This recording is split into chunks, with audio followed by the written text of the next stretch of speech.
The snow came down over the city the way forgetting comes down over grief, slow at first and then without pause, until the rooftops lost their edges and the lamps along the river wore soft grey collars of it.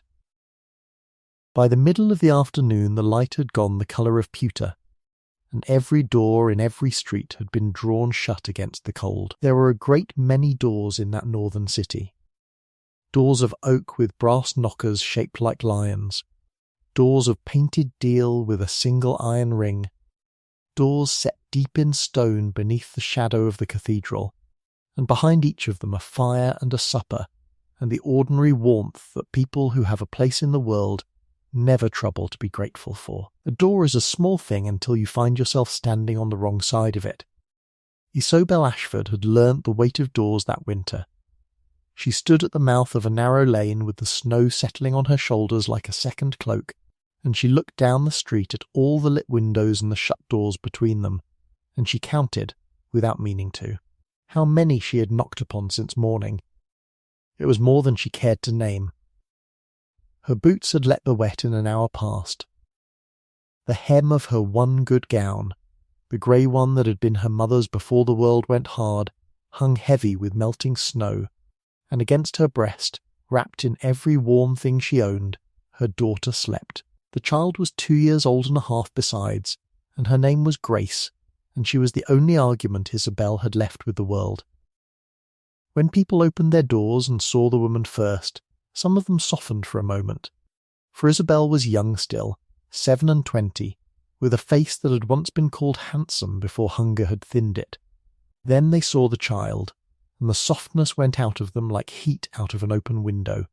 A widow with a babe and no husband and no ring of consequence, and no letter that anyone would honour. Such a woman was a debt waiting to be handed to the parish, and no one in a hard year wished to be the one holding it. She had come to the city with a letter.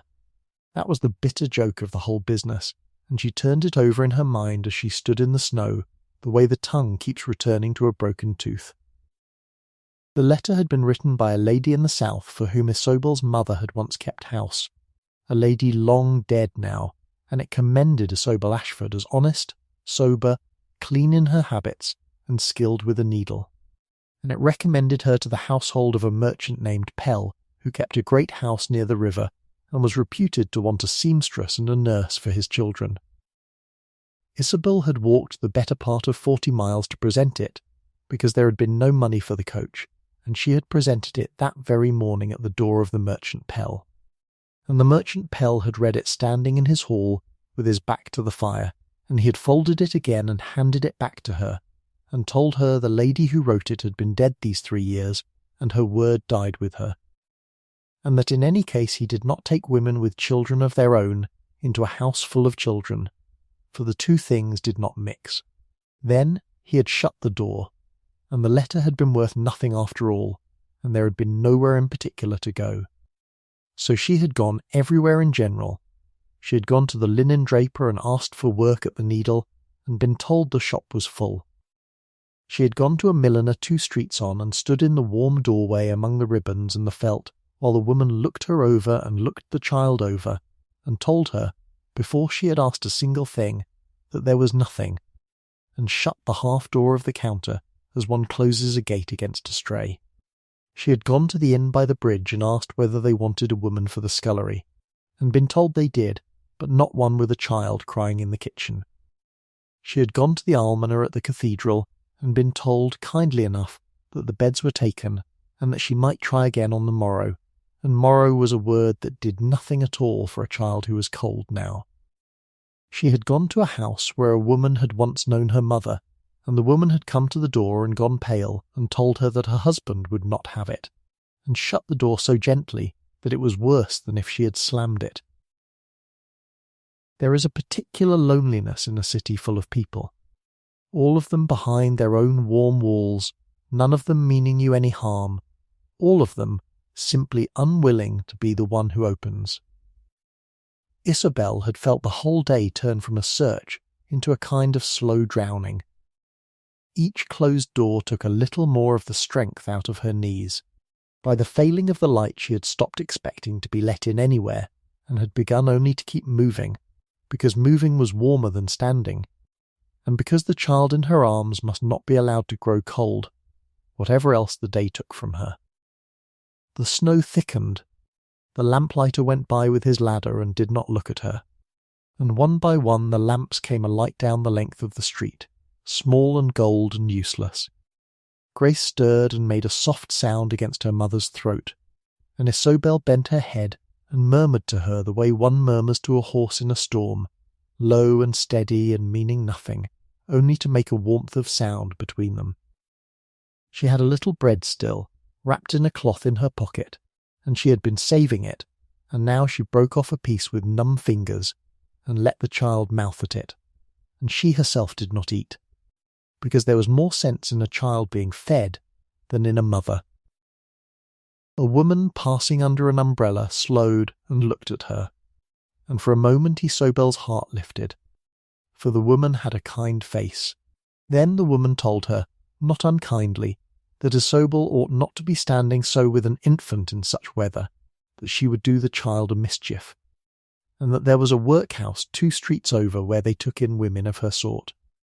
She spoke the words women of her sort the way one speaks the name of an illness, and then she went on, and her umbrella left a little tunnel of dry air behind her that closed again at once.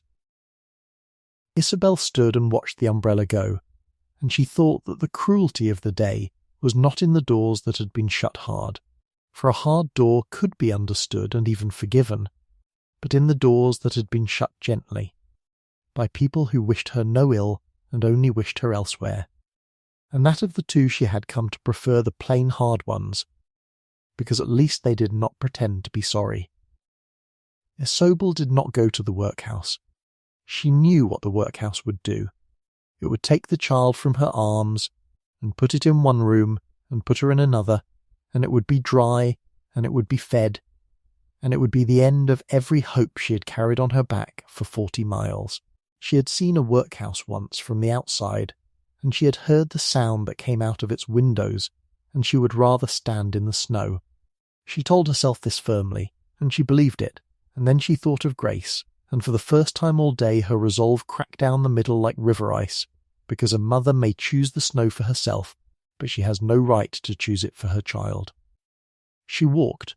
She did not know the city, and she walked without knowing where, only away from the crowded streets, because she could not bear any more faces, and the streets grew quieter and the houses grander and further apart, and the snow lay cleaner here where fewer feet had troubled it.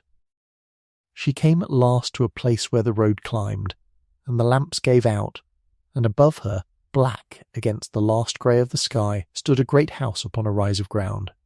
It was the largest house she had ever seen, and it was entirely dark. Not a single window showed a light. It sat behind a high wall with a pair of iron gates, and one of the gates hung a little open, and the snow had drifted through the gap and lay unmarked upon the drive beyond, so that plainly no carriage had come or gone in a long while. She stopped at the gate. She was so cold now that she had stopped shivering, which she dimly understood was a bad sign, and Grace had gone quiet in a way that frightened her more than crying would have done.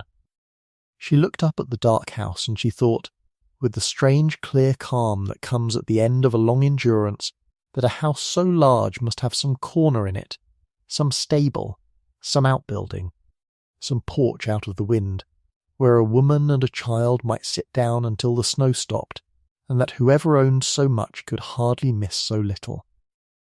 She pushed the gate, and it gave with a groan, and she went in.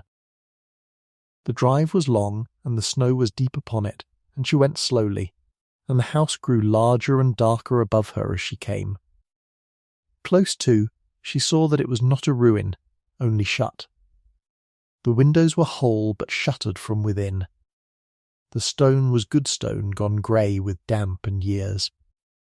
Over the great door there was carved a device of some kind, a bird with its wings spread, worn almost smooth, and beneath it a motto in the old tongue that she could not read. There was a bell-pull of iron beside the door, and a knocker of black metal in the shape of a raven, and she stood before it a long moment, because now that she had come to a door she found she had lost all faith that doors would open, and it seemed easier to expect nothing. She lifted the knocker and let it fall. The sound of it went into the house and came back to her enormous in the silence. And then there was nothing, only the small, ceaseless sound of the snow. She waited. Grace was a weight against her that seemed to grow with every breath. She knocked again, and again nothing answered, and she felt the last of her hope go out of her, and she thought she would sit down here on the step, out of the wind at least, and she began to lower herself, her knees folding without her leave. Then a light moved behind the shutters. It came slowly, a wavering yellow line at the edge of one dark window, and then another, and she heard within the house a sound of bolts being drawn, one, and then a second, and then a third, as if the door were not often opened, and the very hinges had forgotten how. She got to her feet. The door came inward with a long, low sound, and warm air breathed out of the dark of the hall, air that smelled of wood smoke and old stone and beeswax, and standing in the opening with a branch of candles held up in one hand was a man. He was tall past the ordinary, and he wore no coat, only a shirt and a dark waistcoat, as a man dressed who did not expect to be seen. His hair was black and going grey at the temple, and his face in the candlelight was a hard, still face, not old, perhaps 35, with lines cut deep about the mouth that were not laughter's doing. He looked at her, and he did not speak. He looked at the child bundled against her, and something crossed his face and was gone, quick as the shadow of a bird across snow. Still he did not speak. He only stood, and the candlelight shook a little in his hand, and the warm air poured out past him into the cold. Isabel had made a small speech in her mind for whatever servant should come, humble and quick, before the door could close. She had it ready. But faced with this silent man, she found the speech had left her, and what came out instead was only the truth, plain as a stone. She had been turned away, she told him, at every door in the city, and she had a child, and the child was cold, and she asked for nothing but a corner out of the snow for the one night, and she would be gone at first light, and she would take nothing and touch nothing, and she was sorry to trouble him. Her voice broke on the last of it, and she was ashamed, and she looked at the ground. The man was quiet so long that she raised her eyes again, thinking he had not heard, or had heard, and was gathering the words to send her off. His gaze had gone to the child. Grace had woken with the warmth, and had turned her small face out of the wrappings toward the light and the man, and she looked at him with the frank, unfrightened stare that very young children keep for the things that grown people have learnt to fear, and she reached out one starfish hand toward the candle flames. Something in the man's throat moved. He did not speak even then, but he stepped back, and he drew the great door wide, and he tilted his head toward the warm dark of the hall in a gesture that needed no words at all, and Isabel Ashford, who had been turned away at every door in the city, was let in at the last of them by the one man in it whom the whole city feared. She learned his name from the old woman who came, roused from some deep part of the house, wrapping a shawl about herself and exclaiming under her breath at the sight of a woman and a babe on the threshold in such weather. The old woman was the housekeeper, and her name was Mrs. Fenn, and she had a way of talking that made up for a great deal of surrounding silence. She took the candlestick from the man's hand and scolded him gently for standing in the draught, and she called him Your Grace, and so Isobel understood that the tall silent man was the master of the house and no servant at all, and that she had asked a duke for a corner of his floor. He was the Duke of Ravenna, Mrs. Fenn told her later. When the child had been fed properly at last from the housekeeper's own store, and settled to sleep in a nest of blankets before a fire that had been coaxed up in a small warm room off the kitchen. The great house was called Ravenna after him, or he after it, Isabel never quite made out which.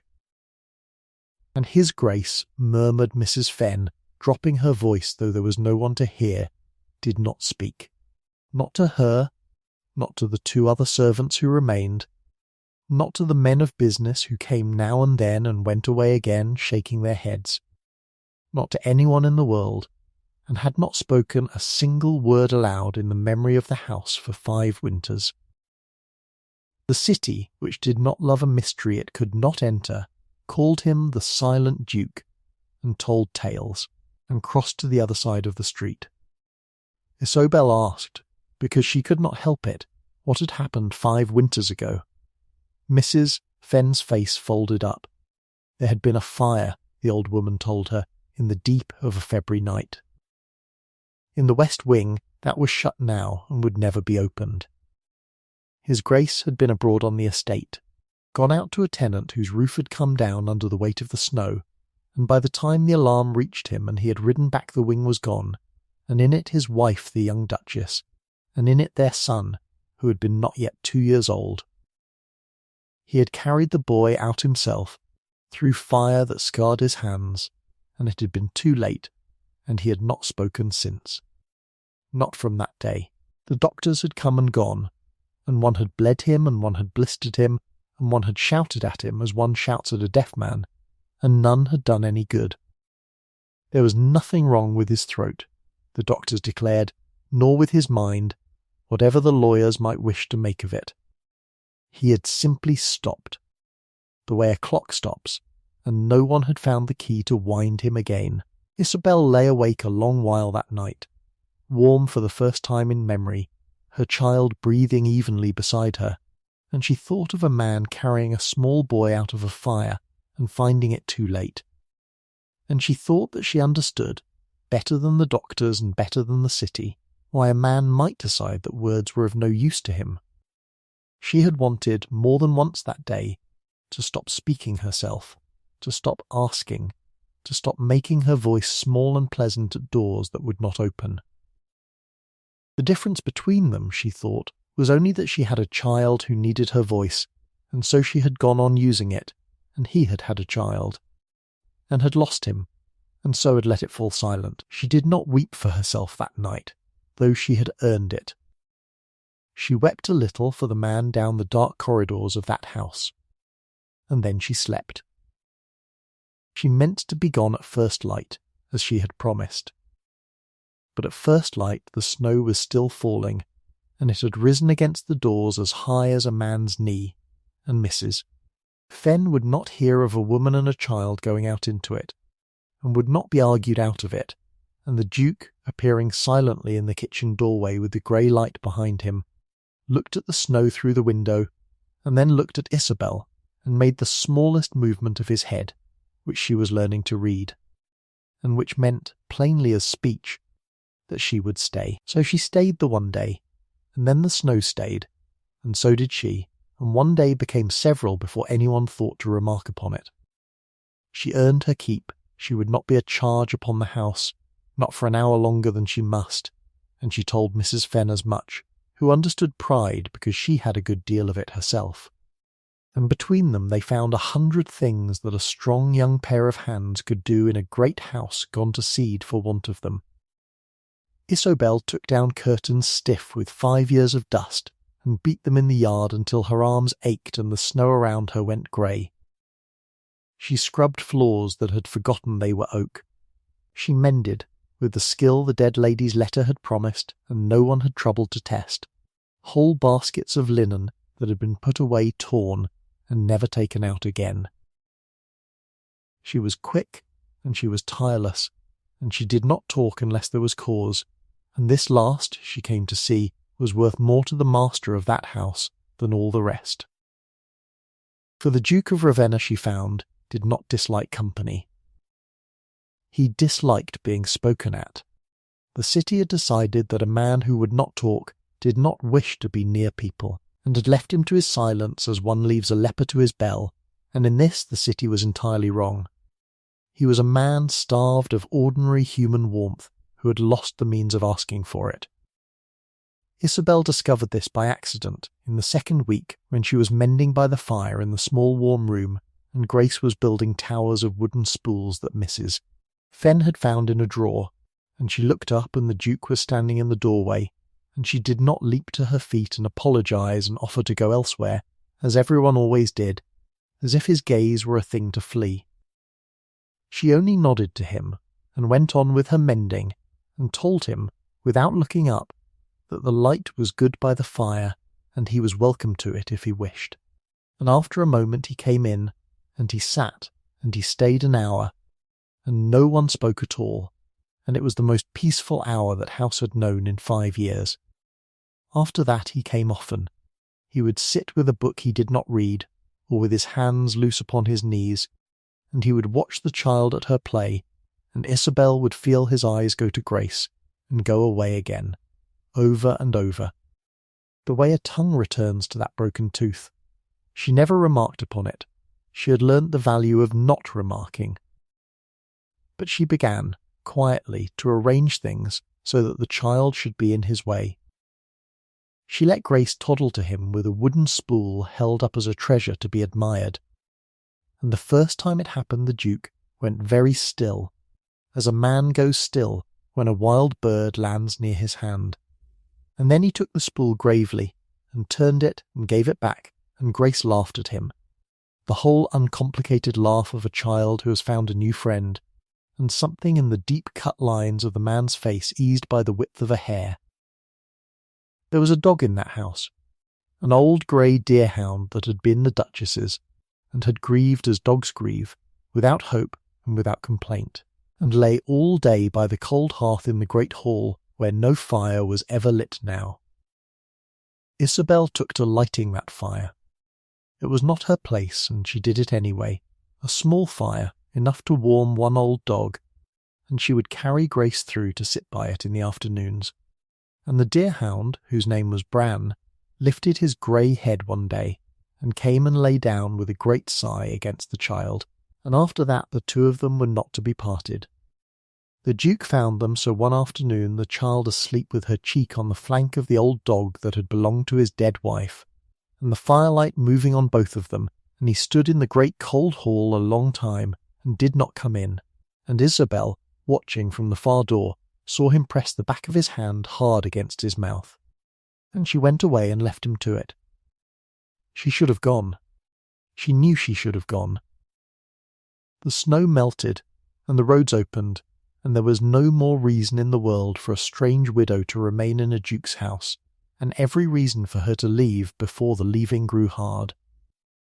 But the Duke did not send her away, and Mrs. Fenn begged her to stay, for the house had come alive again with a child in it, and a woman who was not afraid of the master, and Isabel herself found that she could not make her feet carry her out of the one place in all the earth where she was not turned away.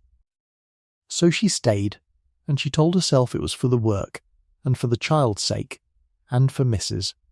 Fenn, who had grown old alone in that place, and she did not let herself name the fourth reason, though it grew in her all the while like a plant behind a shut door, reaching for the crack of light.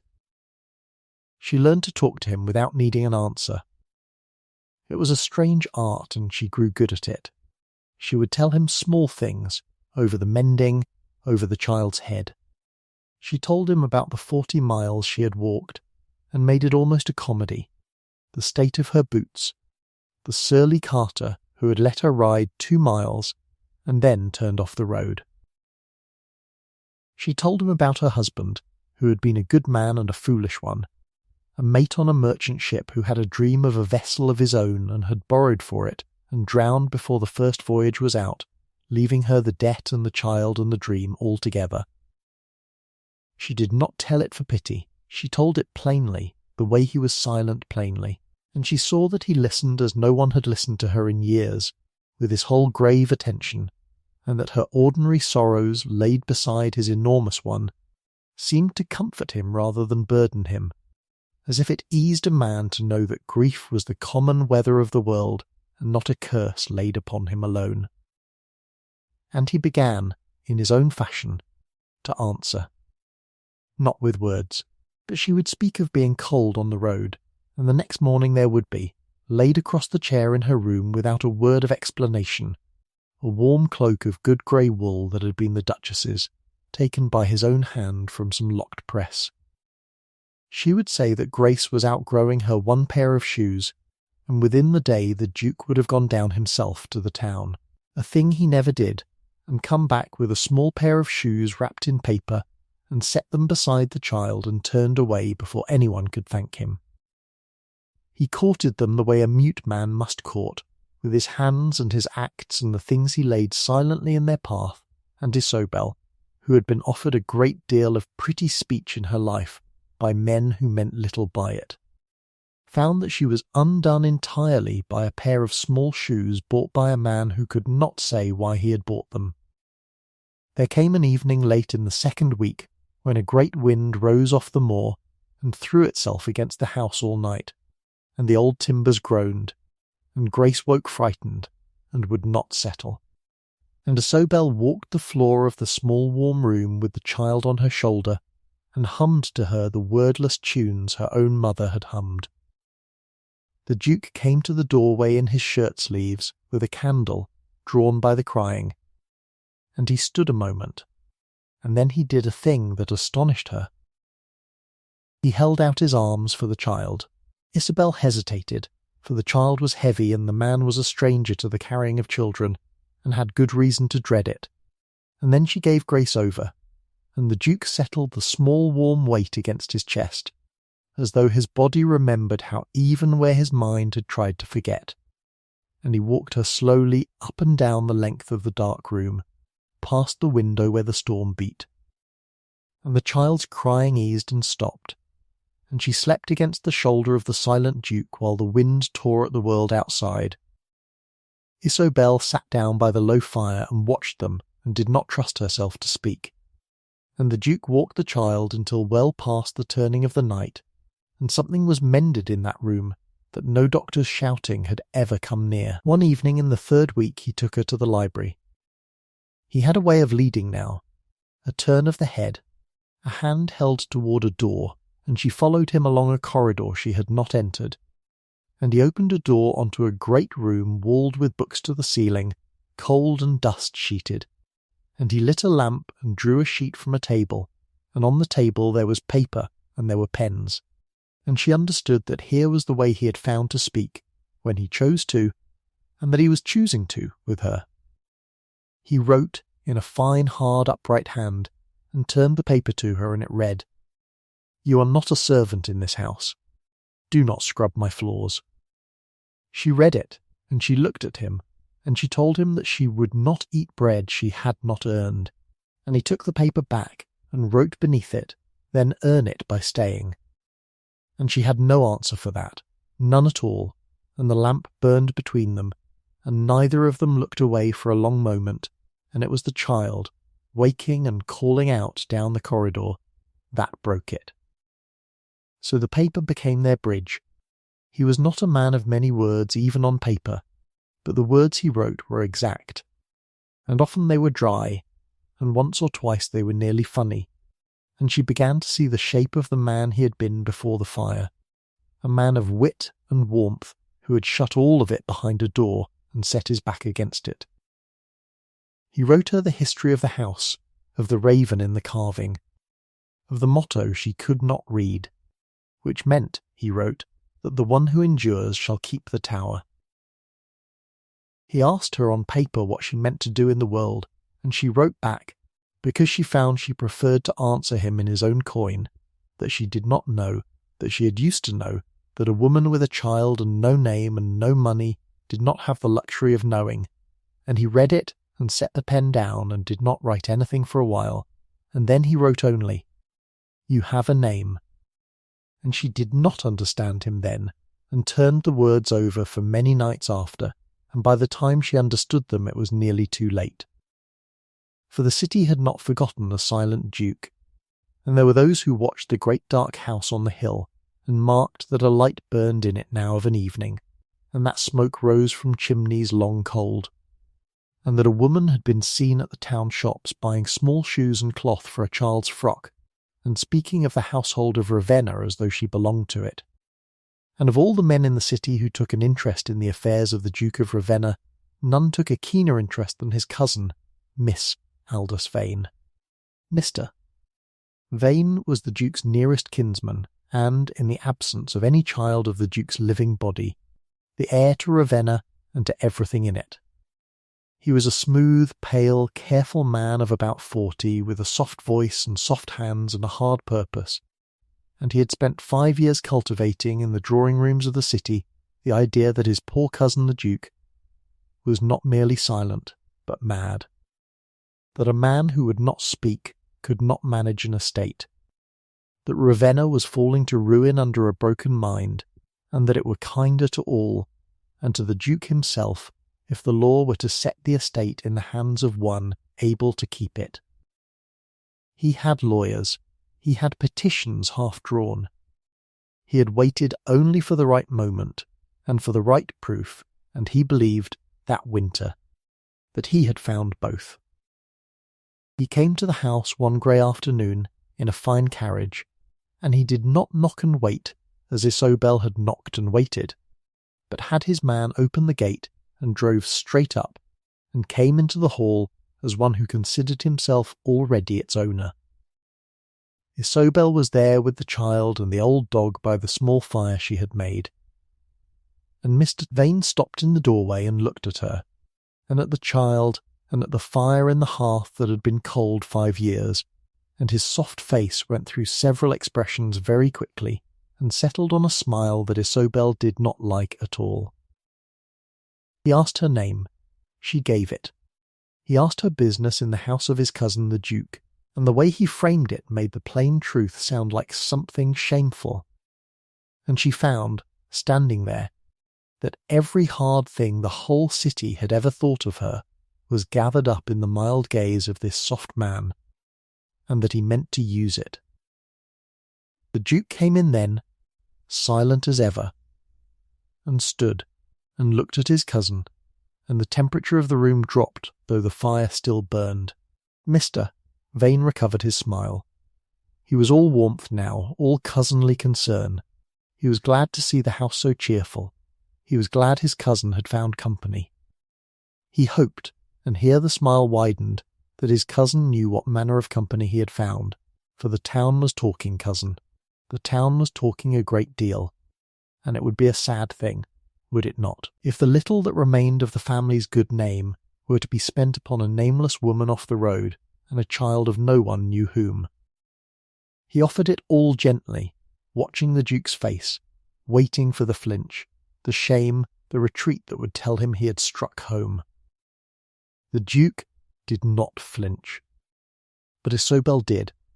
She felt the blood go out of her face, because she saw, all at once and complete, the trap that had closed around the man who had been kind to her. She saw that her presence in the house, the very kindness that had saved her and her child, was the weapon Mr. Vane had been waiting 5 years for. A duke who lived alone and silent was merely eccentric.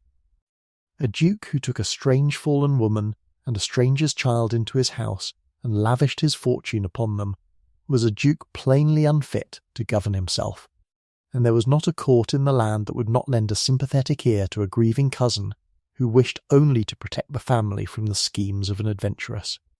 She had come to Ravenna out of the snow to be saved, and she had become, without knowing it, the very thing that would destroy the man who saved her. She did not sleep that night. She sat by the low fire long after the house was still, and she looked at her sleeping child, and at the old dog, and at the warm room that had been for 3 weeks the only home she had known since she was a girl, and she did the sum that a woman in her place must always in the end do. She weighed what she wanted against what was right, and she found, as she had always known she would find, that they did not balance. If she stayed, she gave Mr. Vane his proof and his victory, and she took from the Duke the last thing he had, his house and his name and his freedom, in payment for his kindness. If she went, in the dark, before anyone could stop her, then there was no fallen woman in the house of Ravenna, and Mr. Vane's petition was so much waste paper, and the Duke was only a silent man again, safe in his silence, and the town would forget the woman who had come and gone like a thaw. It was very clear. It was the clearest and the coldest thing she had ever seen. She wrote him a letter. It seemed only right to answer his silence in kind, and she had learned his way of it. She wrote it at the library table where he had first written to her, and she chose her words as carefully as he chose his, and she did not let herself write any of the things that were breaking in her as she wrote.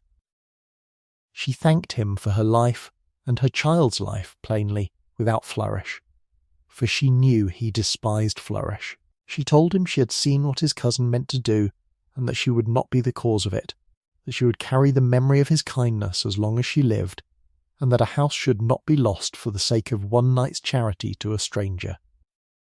She told him that Grace would grow up knowing that when every door in the world was shut, one man had opened his, and that this was a thing worth more than shoes or cloaks, though she thanked him for those too.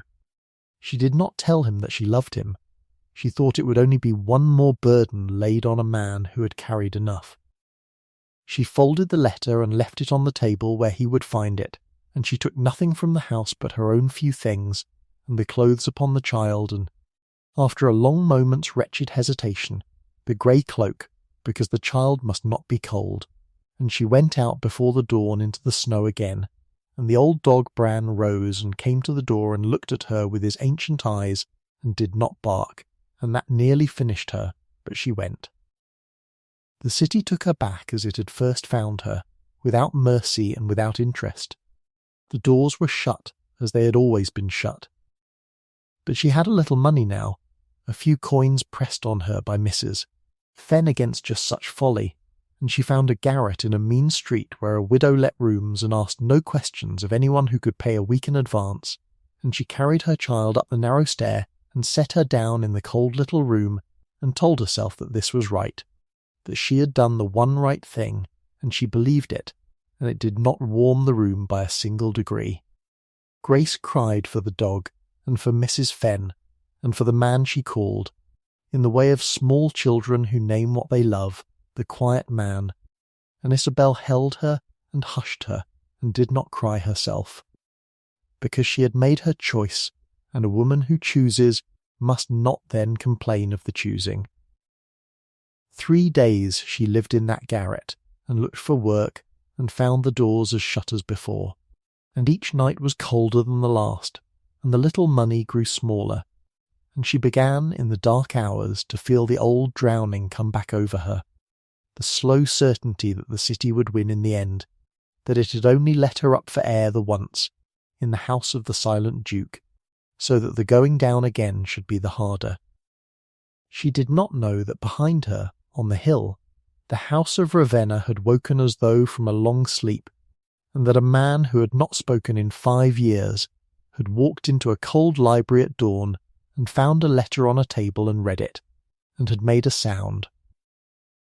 Mrs. Fenn told her all of it afterward, in the telling that a good servant keeps for the great moments of a house. The Duke had read the letter, and had stood holding it, and then he had made a sound, a low broken sound that was not a word, but was the first sound of any kind that had come out of him in 5 winters, and Mrs.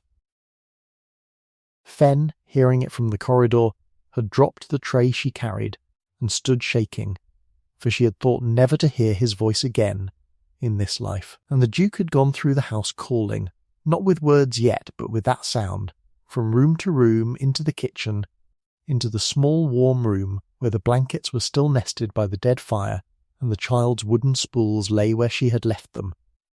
And he had understood that they were gone, and the old dog stood at the front door whining at the crack of it, and the Duke had flung the great door wide onto the snow, and seen the small footprints going away down the drive, half filled already, leading out through the iron gate into the city that had turned her away. He did not send a servant. He went himself.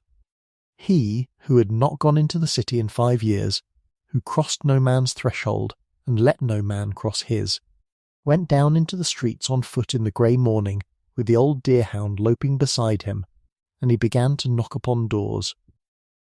It was a strange and terrible sight. The people told one another afterward. The Silent Duke of Ravenna striding through the snow with his black hair wild and no hat and grief and fury in his face, stopping at door after door, hammering upon them with his fist. And when they opened, holding out to the startled faces, within a sheet of paper, on which was written a question, "Have you seen a young woman with a child?" and a grey cloak.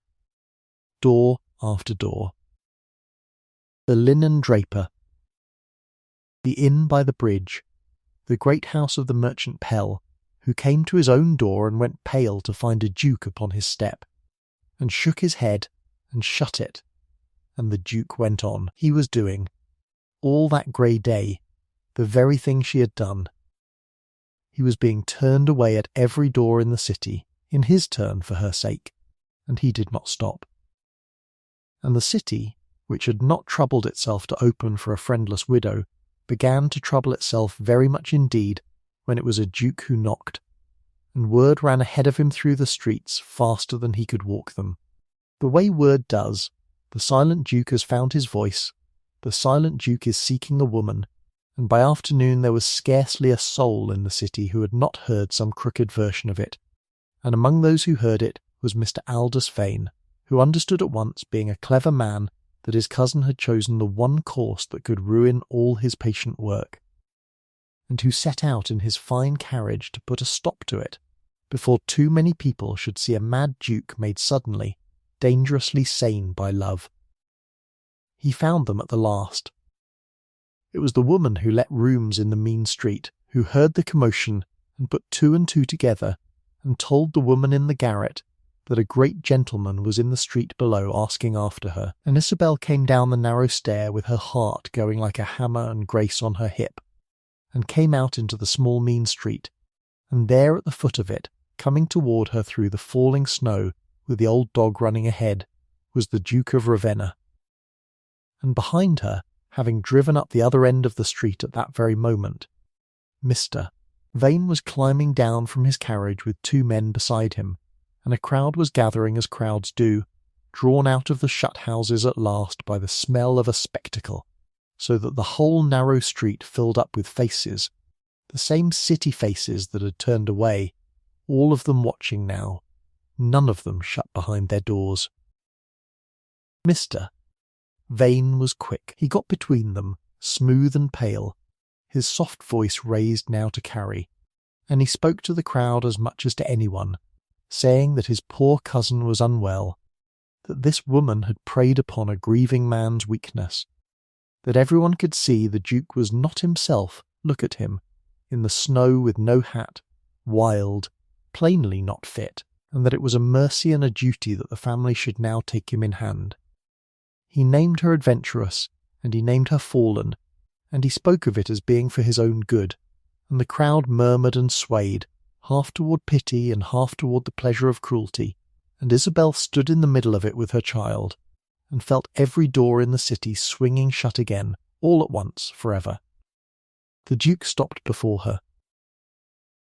He looked at the child first, as he always did, and Grace, seeing him, gave a crow of pure delight, and reached both arms out over her mother's shoulder toward him, and called him by the only name she had for him, the quiet man.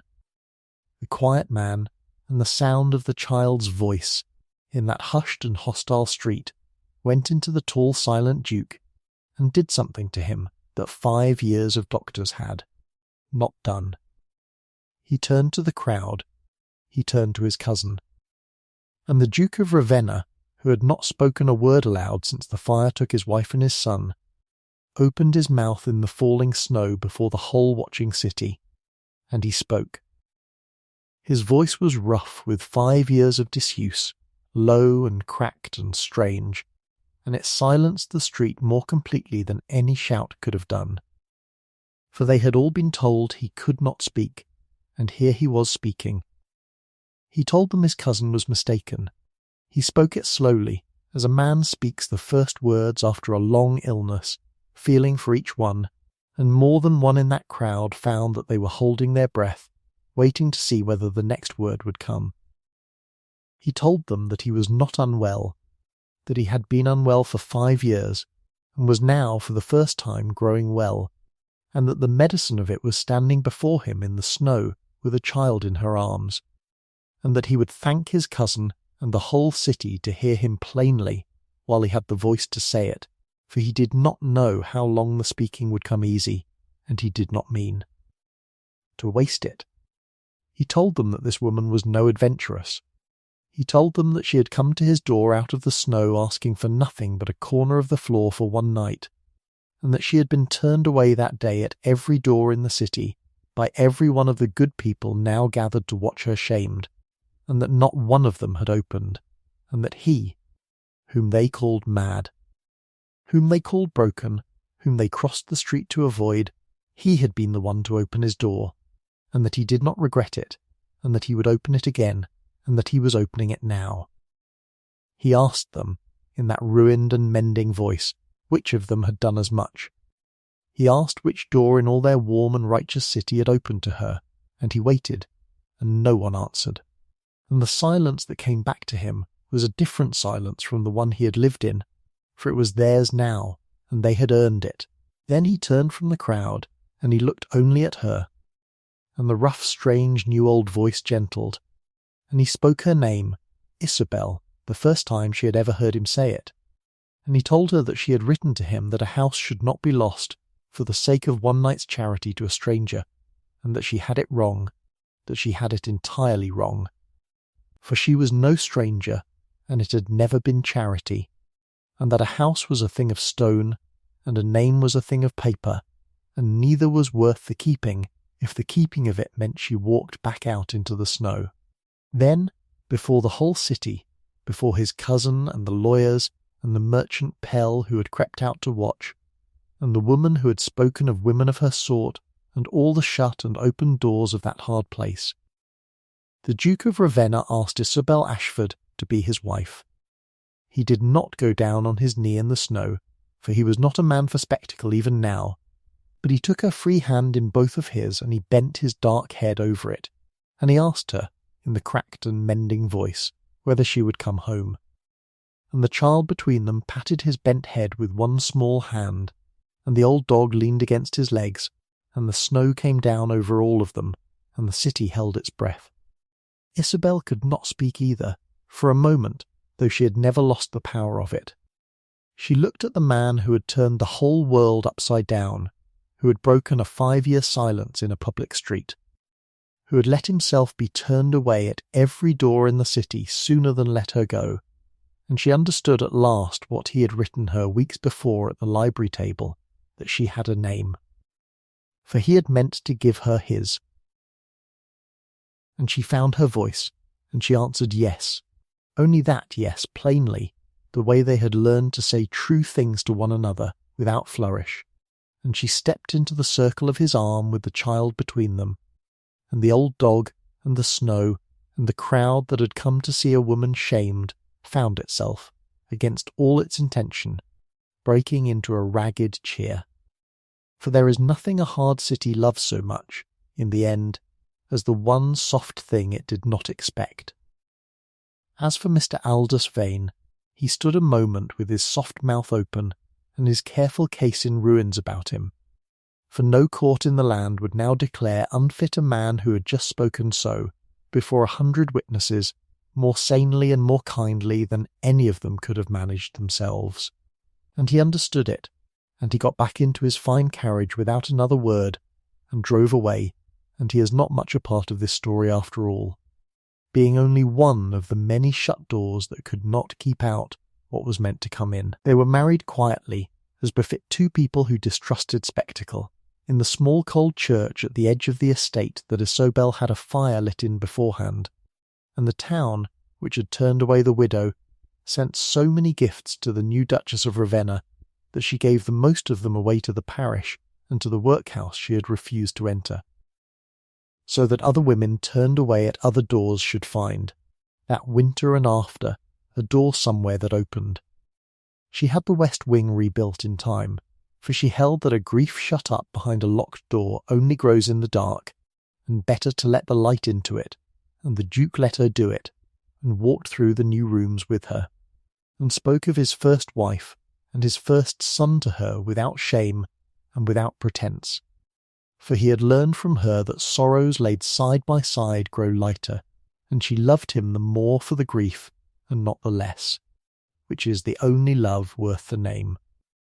His voice never came back all the way, it stayed rough, and it tired quickly. And there were days still when the silence took him, and she let it, having no fear of it, understanding that a man may be quiet and yet not be lost, that the difference is only whether there is someone on the other side of the silence who does not mind waiting. She never once asked him to speak when the speaking would not come. That, she thought, had been the whole error of the doctors in the city, that they had demanded of him a voice as the price of their patience, and had left him alone when he could not pay it, and she meant never to charge him such a toll. And because she asked nothing, he gave everything. He spoke to the child every day of his life after that, and to Isobel, and in time to a second child and a third, and the great house of Ravenna that had been dark 5 winters was never dark again, and the light in its windows could be seen from the city below of an evening, and it was a kind of promise, that light, to anyone down there in the cold streets who had been turned away and did not yet know that somewhere a door would open. The old deerhound Bran lived 2 more winters, warm every day of them by a fire that was never again allowed to go out in the great hall, with the children to guard and the Duchess to follow from room to room, and when at last he died it was in his sleep by that hearth, with the child's hand resting on his grey flank, and they buried him under the carved raven at the door. And the Duke wrote the words for the stone himself, in his own hard upright hand, and what he wrote was that here lay the one who had known, before any of them, that the woman at the door should be let in. And so it ended where it had begun, at a door, in the snow, with a small light burning against the dark, and the one who endures keeping the tower after all. Thank you for listening to the story all the way to the end. Please tell us which city you're watching from and what the story made you feel. Don't forget to subscribe so you won't miss new stories.